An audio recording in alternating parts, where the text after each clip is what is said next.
Hello and welcome back once again to Steven Sir Makes It Easy, where me, Steven Sir, tries to make your life a little bit more simpler with concepts concerning accountancy and finance. Before I get started with the task for the day, very quickly a few reminders. You can connect with us on our Facebook page, our Instagram ID, as well as the Twitter handle. And the most important one is the Telegram channel given above. If you have not installed Telegram on your mobile phone and you are a subscriber of the channel, it's my request, please get connected to the Telegram channel above, join it, so that this particular Telegram channel is used for official communication to inform you, to update you about the lectures that will be premiered the next day, as well as the most important thing, the PDF of the question and answer, whatever is coached and tutored on this particular platform will be shared at the end of that particular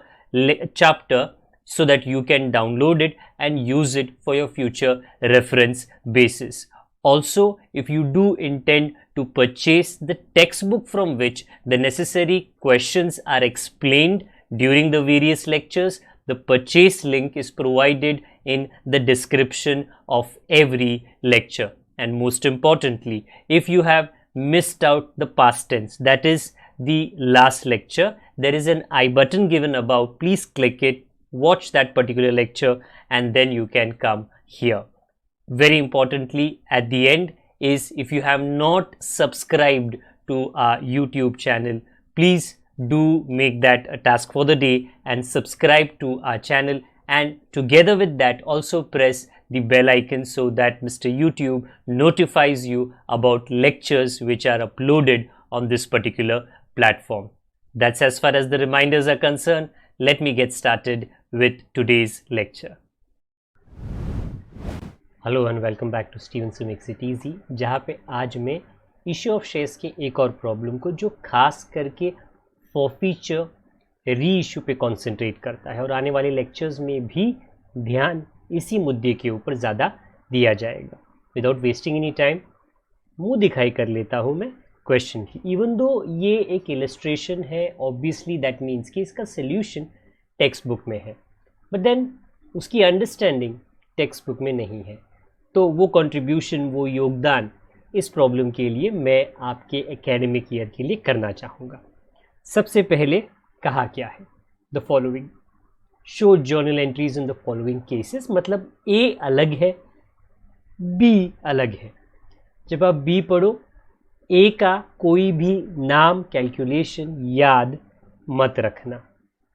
इसकी वजह से जो इस solution में grand total है वो मैंने किया नहीं है, क्योंकि एक ही प्रॉब्लम में दो अलग अलग कंपनीज मेंशन किए हैं और दोनों कंपनीज के एक दूसरे के बीच में कोई भी रिश्ता नहीं है. पॉइंट ए सिर्फ पढ़ूंगा, सॉल्व करके दिखा दूंगा. प्रशांत ट्रेडिंग कंपनी लिमिटेड, नाम प्रशांत ट्रेडिंग, फॉरफीटेड 100 इक्विटी शेयर्स.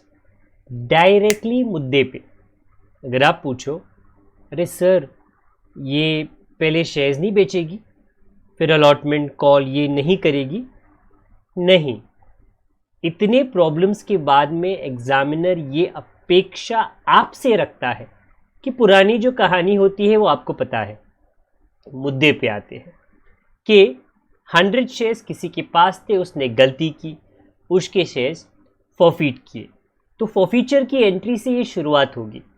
सीधे सीधे आपको उल्टा एंट्री करना है. तो पहले आप कैपिटल को उल्टा करोगे, वो कॉल्ड अप अमाउंट से मल्टीप्लाई होगा. 100 इंटू 100 फॉर दिस प्रॉब्लम.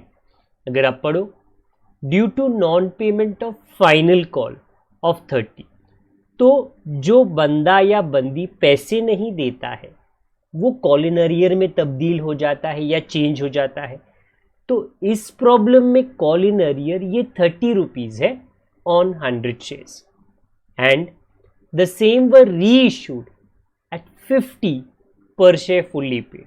सस्ते में बेचना पड़ता है ना, अगर आपको याद है, क्योंकि पुराने शेयर्स आप दोबारा बेच रहे हो. पहला, बी के बारे में चिंता मत करो. प्रशांत कंपनी में आपको बड़े शांति से फॉरफीचर की पहली एंट्री कर लेनी है।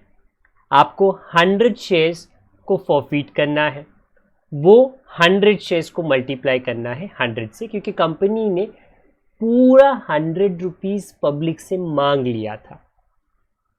कुछ लोगों ने 30 रुपया नहीं भरकर गड़बड़ी की, वो हो गया कॉल इन अरियर। होता तो नॉर्मली डेबिट है, बट क्योंकि हम उल्टा कर रहे हैं क्रेडिट, और डिफरेंस जाएगा शेयर फॉरफीचर। शेयर फॉरफीचर में सर पैसे कहाँ से आए? वेल, वो पूछना गलत है, क्योंकि जो बच जाता है वो शेयर फॉरफीचर में डाल देते हैं। ये कंपनी का फायदा है। ओके, इस हिसाब से आप नरेशन कर लीजिए। फिर यही शेयर्स आपको बेचने हैं, मतलब बैंक में पैसा आएगा, बट सस्ते में। 50 रुपए के लिए बेचने हैं 100 के शेयर्स, 50 रुपए के लिए बेचने हैं, बट है तो 100 के ना, तो इक्विटी शेयर कैपिटल में आपको 100 लिखना है, बट बैंक में 50। तो जो डिफरेंस है ना 5000 का, वो नुकसान है, वो गया शेयर फॉरफीचर में। ओके, इंपॉर्टेंट कि एंट्री नंबर 1 में आपका जो फायदा हुआ फॉरफीचर के टाइम पे वो था 7000, शेयर फॉरफीचर में गया। एंट्री नंबर 2 में आपका नुकसान है 5000 का, वो गया शेयर फॉरफीचर में। कानून कहता है, सेक्शन रूल एंड रेगुलेशन, कि शेयर फॉरफीचर में जो बच गया 7000 से 5000 तो नुकसान था, निकाल दिया तो 2000 बच गया। इसको आप शेयर फॉरफीचर में मत रखो, ट्रांसफर करो कैपिटल रिजर्व में, क्योंकि कंपनी में कैपिटल रिजर्व एक ऐसा खाता है जहां पर ऐसे मुनाफे प्रॉफिट्स को ट्रांसफर किया जाता है जो हर दिन, मंडे, ट्यूसडे, वेडनेसडे, हर दिन हर दिन नहीं होता। ओके, ये हुई कहानी प्रशांत ट्रेडिंग कंपनी की। अब हम कहानी शुरू करते हैं स्वानंद ट्रेडिंग कंपनी लिमिटेड की। अभी जब मैं कहानी कहता हूं तो ये कहानी में क्या क्या याद रखना है, पढ़ते हैं। प्रशांत को भूल जाइए, उसके 100 शेयर्स को पूरी तरीके से भूल जाइए। सेम प्रॉब्लम बट नई कहानी, नया सिचुएशन। स्वानंद ने 1000 शेयर्स फॉरफीट किए। ये 10 रुपए के थे तो फेस वैल्यू बदल गया, ऑन विच जिसपे एप्लीकेशन का 2 रुपया, अलॉटमेंट का 4, मतलब 6 rupees was paid. The first call of 2 पर शेयर रिमेन्ड अनपेड। मतलब जिसने गलती की उसने फर्स्ट कॉल का 2 रुपया नहीं दिया। थोड़े धीरे जाना यहां पे आपकी अंडरस्टैंडिंग में। एप्लीकेशन अलॉटमेंट का पैसा आ गया 6 रुपीज, 2 रुपया 1000 शेयर्स पे 2 रुपया फर्स्ट कॉल का नहीं भरा, वो कॉल इन अरियर है। क्वेश्चन, तो सर जो फाइनल कॉल है 2 रुपया, क्या वो भी नहीं भरा? नहीं, वो भरने का तो चांस ही नहीं मिला, क्योंकि कंपनी ने सिर्फ एप्लीकेशन, अलॉटमेंट और फर्स्ट कॉल किया है, कॉल्ड अप। फाइनल कॉल ये कंपनी ने किया ही नहीं है। इसके लिए ये क्वेश्चन ध्यान से पढ़ना बहुत इंपॉर्टेंट है। दैट शेयर की जो कीमत है वो 10 रुपए है। फिर सेंटेंस कहता है कि एप्लीकेशन का पैसा 2 रुपया आ गया, अलॉटमेंट का 4 रुपया आ गया, और जो फर्स्ट कॉल था 2 रुपये का वो नहीं आया। तो ये फाइनल कॉल का क्या करना है जी? कुछ करना नहीं है। ये वाले प्रॉब्लम में कॉल्ड अप अमाउंट 8 रुपीज है। मीनिंग टू से ये कहाँ पे असर करेगा? ओके, मैं पहले सीन चेंज कर लेता हूँ। जब मैं फर्स्ट एंट्री करूँ, आई रिपीट माई सेल्फ, उसमें जब मैं फॉरफीचर की एंट्री में मैं मल्टीप्लिकेशन करूँ कैपिटल का, वो 10 से नहीं होगा, वो होगा कॉल्ड अप अमाउंट। ये बहुत इंपॉर्टेंट है, क्योंकि मैक्सिमम बार ऐसे प्रॉब्लम आते हैं जहाँ पे आप फेस वैल्यू से मल्टीप्लाई करते हो। Not this time, not in this problem, not in many problems to come ahead. Read the question, question को सटीक तरीके से पढ़े, ध्यान से, डिटेल में। ये अंडरस्टैंड करें कि कंपनी ने कितने पैसे मांगे हैं उसको कॉल्ड अप अमाउंट कहते हैं, सिर्फ उससे मल्टीप्लाई हो सकता है। आप यहाँ पे 10 रुपीज़ नहीं लिख सकते क्योंकि 10 रुपया तो आपने मांगा ही नहीं है, तो 8 रुपीज़ से मल्टीप्लाई हुआ। कॉल इन अरियर 2 रुपये का था जो फर्स्ट कॉल नहीं भरने का था, डिफरेंस शेयर फॉरफीचर में चला गया।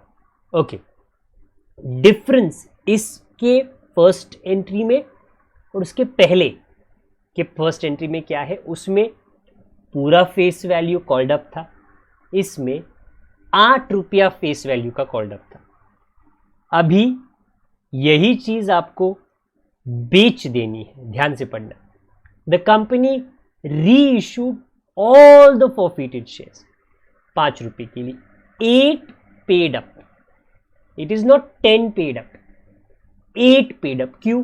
क्योंकि 10 रुपया कंपनी ने किसी से भी मांगा नहीं है। अगेन सर इसका असर कहाँ पे होगा? देखो, जब आप री इशू करो तो बैंक में तो 5 रुपये आ जाएगी, बट जब आप इक्विटी शेयर कैपिटल लिखो तो 8 रुपीज से मल्टीप्लाई करना, नॉट विद 10। यहाँ पे गड़बड़ करोगे तो फिर ये एंट्री और इसके बाद वाली एंट्री दोनों गलत आ सकता है।